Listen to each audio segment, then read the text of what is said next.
नमस्कार दोस्तों, हम लगातार पिछले वीडियो से वॉशिंग मशीन पर चर्चा करते जा रहे हैं। पिछले वीडियो में आपने एक वॉशिंग मशीन का इंट्रोडक्शन लिया था। उसमें आपने समझा था कि वॉशिंग मशीन क्या होती है, क्या काम आती है, उसके कुछ बाहर से वो कैसे दिखती है, उसके कुछ मैनुअल के बारे में भी आपने समझा था, कितने प्रकार की होती है ये भी जाना था। अभी जो वॉशिंग मशीन का जो पैनल है, जो ऑपरेटिंग पैनल है, उसको इस वीडियो में हम खोलने जा रहे हैं और साथ में ये भी जानेंगे कि उसके अंदर कैसा कैसा सर्किट होता है। और सामने आपको जो स्क्रीन पर दिखाई दे रहा है, ये एक्चुअली एक लेआउट डायग्राम है जिससे आप इसके कनेक्शंस के बारे में समझेंगे। ऊपरी बाहरी कनेक्शंस कैसे होते हैं, अंदर स्विचेस वगैरह में किस प्रकार से कनेक्शन जाते हैं, तो इस लेआउट डायग्राम के थ्रू समझेंगे। और इसी वीडियो में हम जो लेआउट डायग्राम है उसको प्रैक्टिकली समझने की भी कोशिश करेंगे। तो आइए शुरुआत करें, है ना। देखिए, अपन इसके पहले इंट्रोडक्शन हुआ था। आज अपन देखेंगे कि सर्किट जो वायरिंग डायग्राम होता है वो किस तरीके से होता है और वायरिंग जो डायग्राम होता है उसमें कौन कौन सी चीजों का यूज किया गया है। तो मैं आपको सर्किट के द्वारा पहले आपको एक बार इसमें समझा देता हूं, फिर अपन जो प्रैक्टिकली रहेगा पैनल में टाइमर आइमर का यूज कैसे होता है वो भी अपन देखेंगे, है ना। अपन सबसे पहले देखते हैं, किसी भी मोटर को चलाने के लिए एक न्यूट्रल और एक फेस की जरूरत होती है। 230 वोल्ट सप्लाई आपको जो दिखाया जा रहा है और इसमें एक 3 कलर को अपन ने यूज किया है। एक व्हाइट कलर का किया है, एक गोल्डन कलर यूज किया और एक जे बैगनी कलर यूज किया। बैगनी जो कलर है जो फेस को दर्शा रहा है, प्लस को दर्शा रहा है।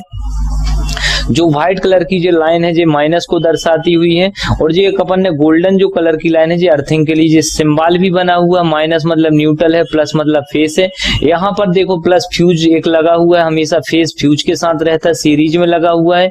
जो फेस आ जाएगा और फेस आने के बाद देखो जो पूरा फेस है जो यहाँ पर लीड स्विच है, लीड मतलब मेन सप्लाई को ऑन करने के लिए यहाँ पर आ गया ग्रे वाला वायर। इसके बाद यहाँ स्पाइन टाइमर लिखा हुआ है और दूसरे में लिखा हुआ वाश टाइमर। टाइमर का काम है मोटर को चालू करना और एक जब तक अपन चाहेंगे तब तक वो चलेगी और जब अपन चाहेंगे तो वो बंद हो जाएगी। तो टाइमर एक टाइमिंग की स्थिति में, इसका नाम ही टाइमर पड़ा हुआ है कि एक टाइमिंग में जो चालू होता है और कट होता है। टाइमर हमेशा सीरीज में लगा हुआ है। जो टाइमर के बाद फिर सप्लाई अपनी किस पर आ जाएगी, मोटर में। जो स्पाइन मोटर है मतलब कपड़े सुखाने वाली मोटर, इसके लिए 5 MFD का कंडेंसर यूज किया गया है और कंडेंसर एक रनिंग और एक स्टार्टिंग पर लगा हुआ है, ठीक है ना। और जो व्हाइट कलर की जो तार है इस मोटर में देखना 1 2 3 ऐसी वायरिंग निकली हुई है, एक रनिंग है एक स्टार्टिंग है। रनिंग स्टार्टिंग कंडेंसर में और कंडेंसर से एक सप्लाई अपनी मेन सप्लाई पर चली जाएगी और जो कॉमन वाला वायर है जो व्हाइट वाला जो कॉमन पर आ जाएगा, ठीक है ना। इसी का यहाँ पर लीड स्विच है, लाइट मतलब इंडिकेटर पैरेलल में होता है, एक न्यूट्रल के साथ लगा और एक फेस के साथ लगा हुआ है। इसके बाद जो व्हाइट कलर की बात दूसरी जो मोटर लगी है स्पाइन मोटर, स्पाइन मोटर में तो अपन काम कर चुके हैं। जो सुखाने वाली दूसरी वाश मोटर होती है, वाश मोटर में भी 1 2 3 तार निकले रहते, कॉमन रनिंग और स्टार्टिंग। कॉमन तार अपन ने एक न्यूट्रल को दे दिए हैं। इस पर भी 10 MFD का कंडेंसर लगा रहता है, एक रनिंग और एक स्टार्टिंग में। और जो मोटर रिवर्स फॉरवर्ड चलती, इसके रनिंग और स्टार्टिंग के दोनों तार किस पर चले गए हुए हैं, वाश टाइमर पर चले गए हुए हैं। आपने जो कहा है रिवर्स और फॉरवर्ड, इसका मतलब क्या होता है? जो वाश मोटर होती है रिवर्स और फॉरवर्ड मतलब उल्टी भी क्लॉकवाइज और एंटी क्लॉकवाइज चलती है। क्यों? क्योंकि अगर मान लो एक सी दिशा में चलेगी तो कपड़े उसमें लपेट जाएंगे और कपड़े एक दिशा में लिपटेंगे तो कपड़े फटने के भी चांस रहते हैं और उसमें सफाई अच्छे से नहीं होती। तो ये क्या होती है, 2-4-5 सेकंड सीधी चलेगी क्लॉकवाइज और 5-10 सेकंड एंटी क्लॉकवाइज चलती सिर्फ वाश मोटर। लेकिन स्पाइन मोटर एक ही मूवमेंट में चलती, क्लॉकवाइज एंटी क्लॉकवाइज नहीं चलती, इसलिए इसमें टाइमर में एक ही सप्लाई जाती है, ठीक है ना। और जो लीड लाइट लगी है इंडिकेटर, किसी वॉशिंग मशीनों में इंडिकेटर रहता है, किसी में नहीं रहता। फ्यूज जो रहता है इसकी सुरक्षा के लिए कि ओवरलोड लाइन होती है तो फ्यूज इसमें 5 एम्पियर का फ्यूज दर्शा रहा है, 5A लिखा मतलब 5 एम्पियर इतना लोड इसमें ले सकता है। और अगर मान लो अधिक लोड होने पर ये फ्यूज क्या कर देगा, लाइन को डिस्कनेक्ट कर देगा। ऐसे जो वाश टाइमर इसमें दिया है, यहाँ पर स्पाइन टाइमर, 2 टाइमर और टाइमर हमेशा सीरीज में यूज किए जाते हैं। ये है अपना लेआउट। एक बार और थोड़ा सा इसको समझना चाह रहा था। सबसे पहले मैं ये जानना चाह रहा हूँ कि इसमें कितनी मोटर्स हैं? मोटर 2 लगी, एक स्पाइन मोटर और एक वाश मोटर है ना। दोस्तों इस वॉशिंग मशीन में 2 मोटर्स हैं, यानी घूमने वाली जो पार्ट है, घूमने वाली जो मोटर्स हैं वो 2 हैं। एक स्पाइन मोटर है और दूसरा वॉश मोटर है। अभी इसके अलावा सर जो मेरे को लाइट और ये क्या चीजें हैं, स्विचेस वगैरह, बाकी स्विचेस हैं? हाँ, बाकी तो सब स्विच है। लाइट मतलब इंडिकेटर होता है जो न्यूट्रल और फेस के साथ है। लीड स्विच है मतलब जो सीरीज में लगा है, मेन सप्लाई ऑन करेंगे, इस टाइमर में आएगी, टाइमर के बाद सप्लाई अपनी मोटर में जाएगी, मोटर चालू होगी। इस टाइमर को जब ऑन करेंगे तो जी बस टाइमर चालू। जी बजर लगा हुआ है। हाँ, बजर मतलब जब मोटर बंद होने से पहले 1-2 मिनट के पहले वो आवाज करने लगती है कि अब वो मोटर बंद होने वाली है। और बास वाले में ही बजर का यूज किया जाता है, स्पाइन वाले में बजर का यूज नहीं किया जाता। तो इसमें बजर टाइमर से एक वायर निकला हुआ और एक जो बजर जो रहता है जो न्यूट्रल और फेस में लगा रहता है, जो ये आवाज करता रहता है। अगर जैसे मोटर बंद होने की उसमें कंडीशन में आती है, उससे जो 1 मिनट आधा मिनट पहले आवाज करने लगेगा, टरटराने की आवाज करने लगेगा, बीप मारने लगेगा। मतलब उसमें जो इंडिकेशन दे देता है कि अब मोटर बंद होने वाली है। अगर आपको और वर्किंग कराना है तो और करा सकते हो, नहीं तो आप आके उसको आप भी करा सकते हो।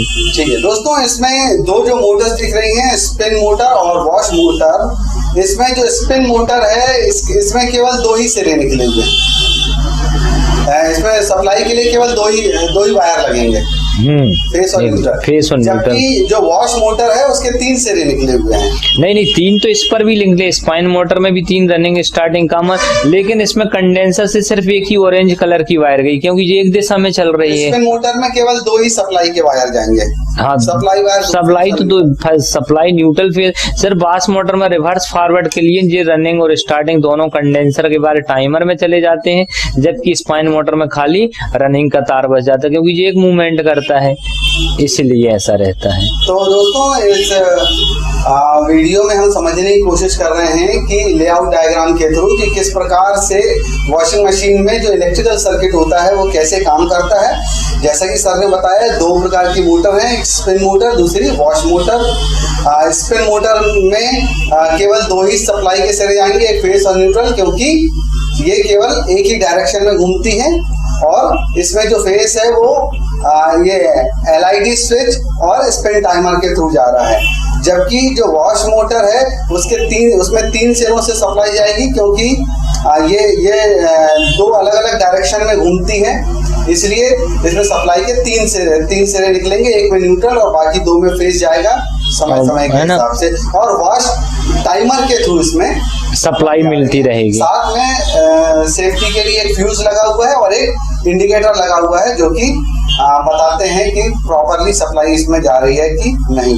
दोस्तों इस वीडियो में हम केवल इतना ही कि लेआउट डायग्राम के थ्रू हम समझने की कोशिश कर रहे हैं कि किस तरीके से इसमें इलेक्ट्रिकल सर्किट होता है, और इलेक्ट्रिकल कंपोनेंट्स भी हमने भी समझने की कोशिश करी। अगले वीडियो में हम इस पैनल को खोलेंगे और इसी लेआउट डायग्राम को प्रैक्टिकली समझने की कोशिश करेंगे कि वास्तव में क्या उसी प्रकार का सर्किट है या नहीं। दोस्तों इंतजार कीजिए अगले वीडियो का। धन्यवाद।